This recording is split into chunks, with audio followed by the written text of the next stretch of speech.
Guillaume, bonjour. Bonjour. Et merci déjà de nous recevoir ici, donc au château des Créceaux à Aubagne.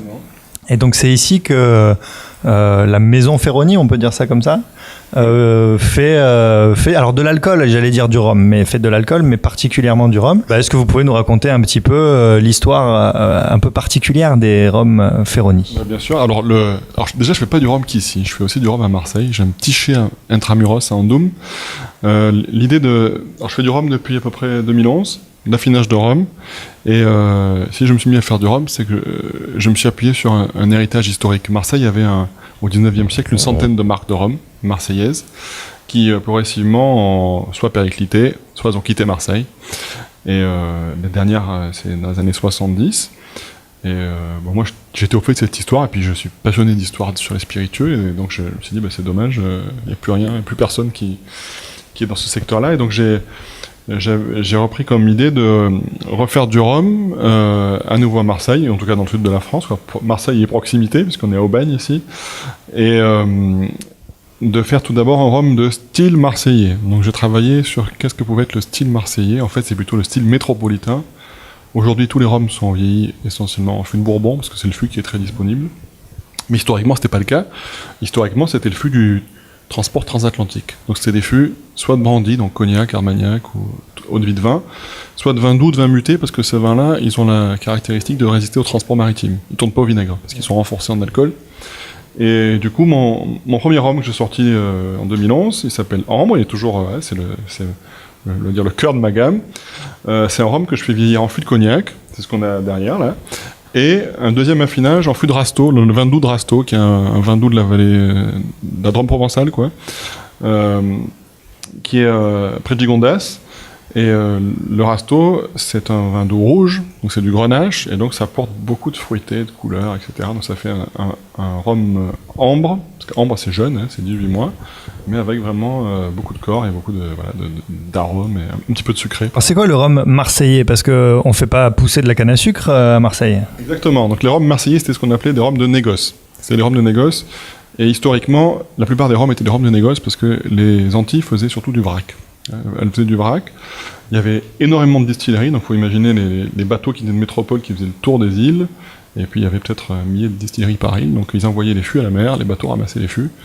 Ça commençait déjà à vieillir sur le bateau du coup, et ça arrivait en métropole. En métropole, c'était les marchands de vin qui ont commencé à faire du rhum. Ils ont commencé à affiner les rhums, à les travailler, c'est-à-dire qu'historiquement on n'avait pas d'AOC ou de réglementation, donc les rhums étaient un petit peu sucrés, il y avait des petits secrets de chacun, pour donner leur note. Et ainsi, toutes les grandes maisons de marchands de vin ont quasiment créé une marque de rhum, enfin dans les ports. Donc les trois ports rhumiers de France étaient Bordeaux, Le Havre et Marseille. Quand arrive la crise du phylloxéra, il n'y a plus de vin. Pendant une cinquantaine d'années, il n'y a plus de vin, et donc les buveurs, les citoyens, se rabattent sur autre chose.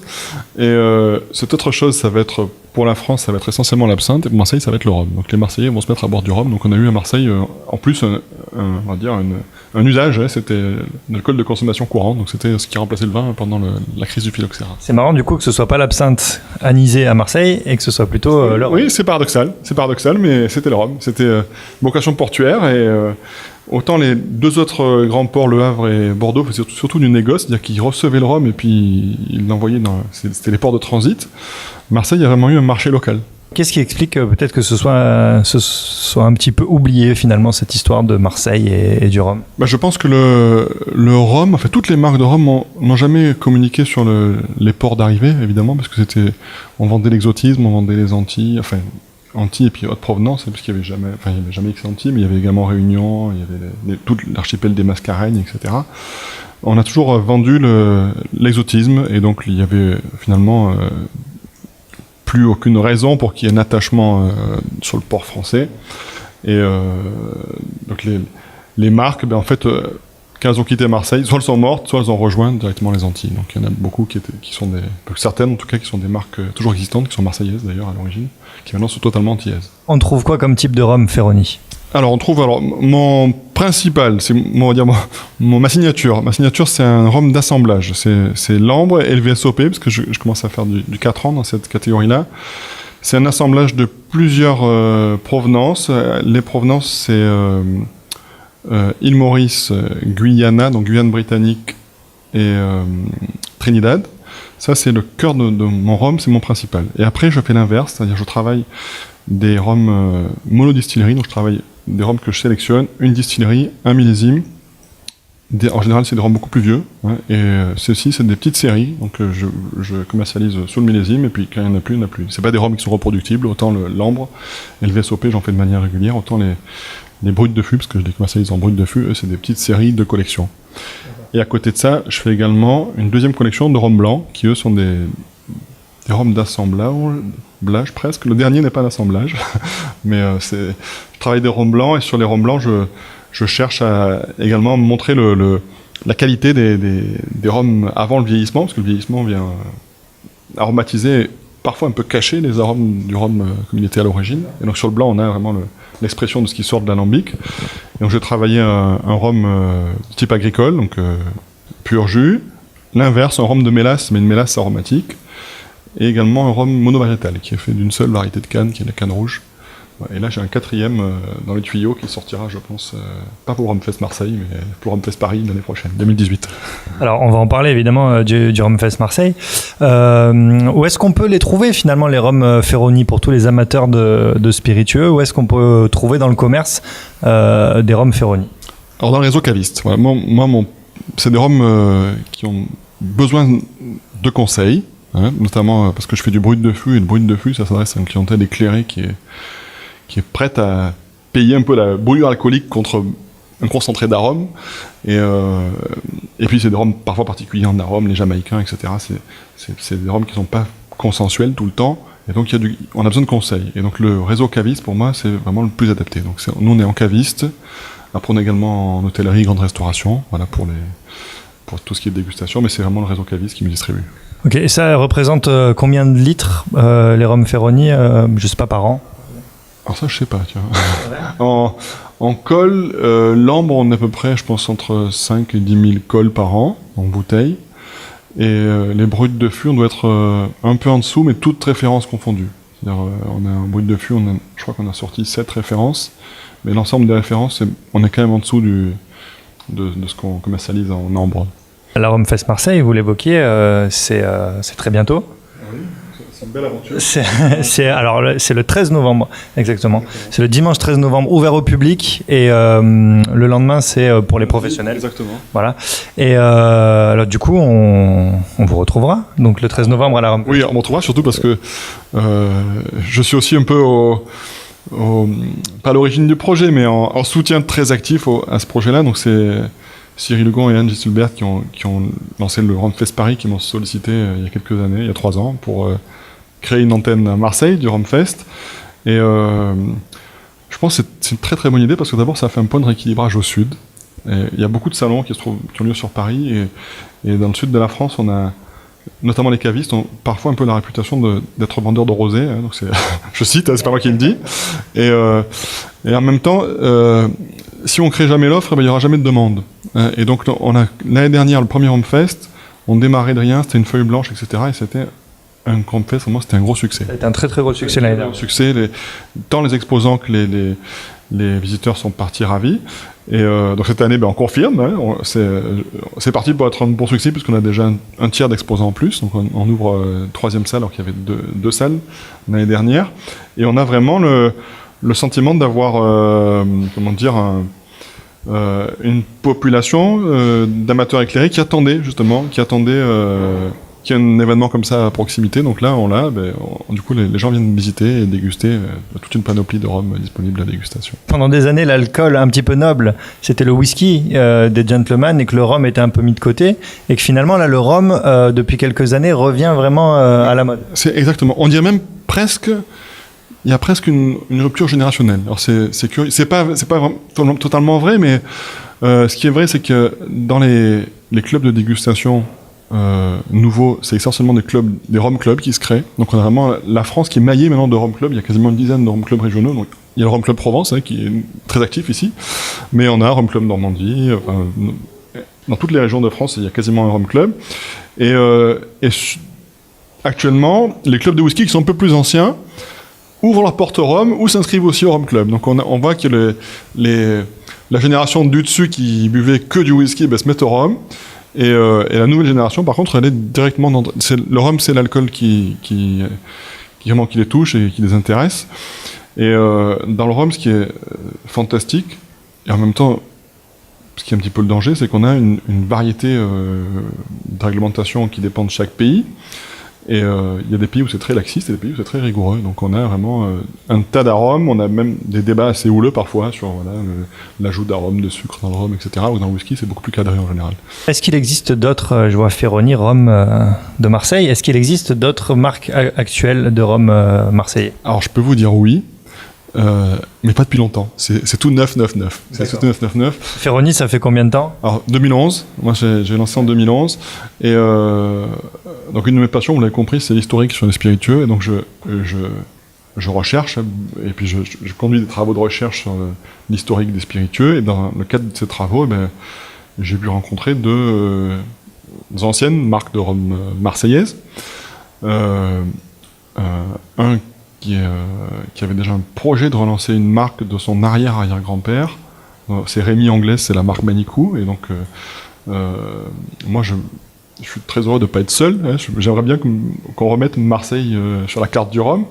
Et donc, je l'ai assisté pour lancer son projet. Hein, et on a fait ensemble le blind, je l'aide à faire vieillir, etc.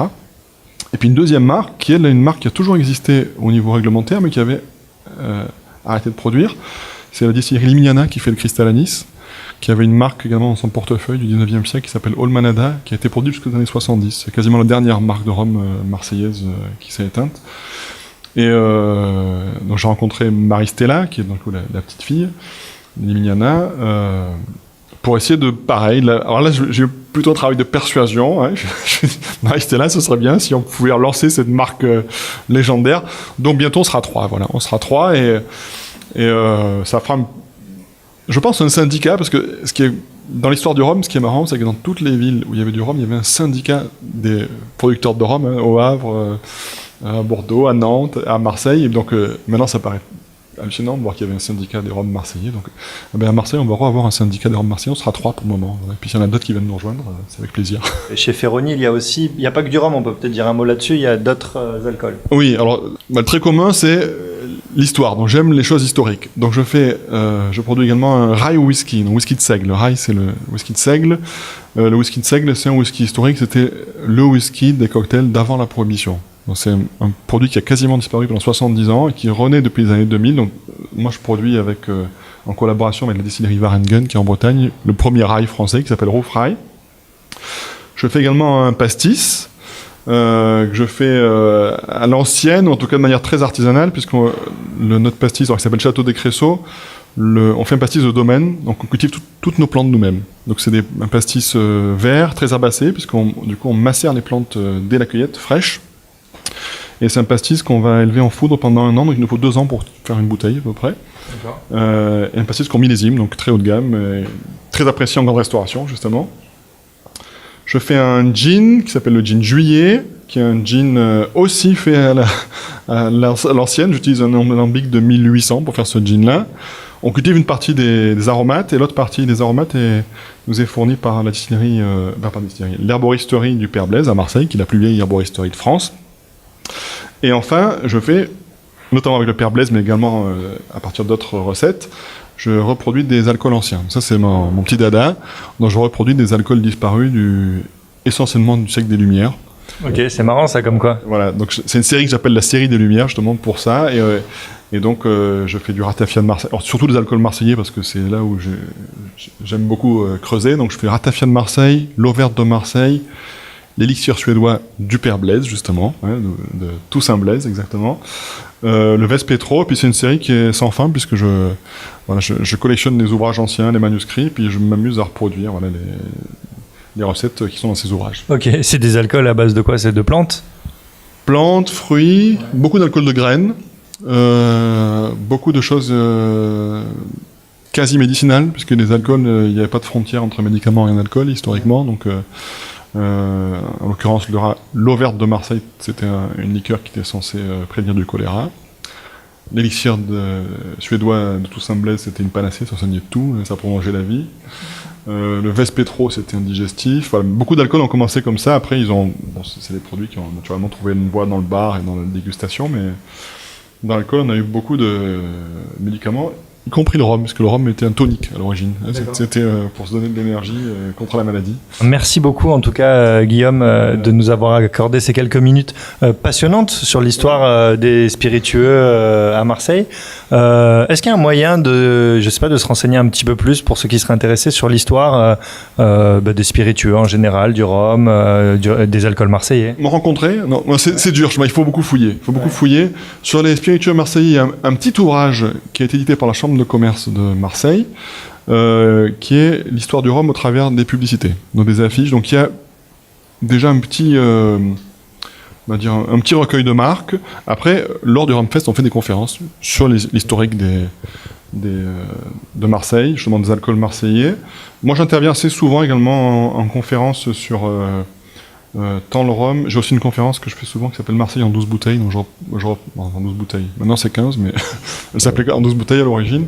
Je reprends l'historique des alcools marseillais depuis 1720 jusqu'à aujourd'hui, parce qu'il y a eu beaucoup de marques, et donc je sors ces bouteilles anciennes ou récentes, et puis en décrivant l'histoire de chacun. Mais non, il faut fouiller. Il faut fouiller, mais en me suivant, c'est déjà une bonne... vous avez un bon guide, normalement. Ouais, voilà. Du coup, guettez les conférences de Guillaume.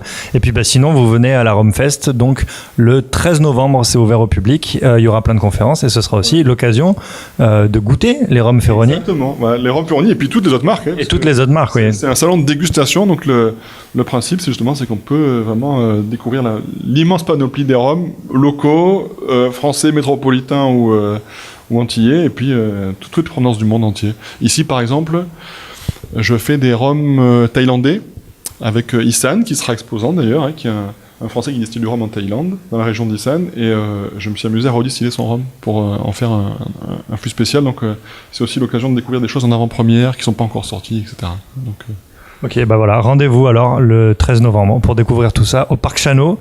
Et voilà, à bientôt. À bientôt.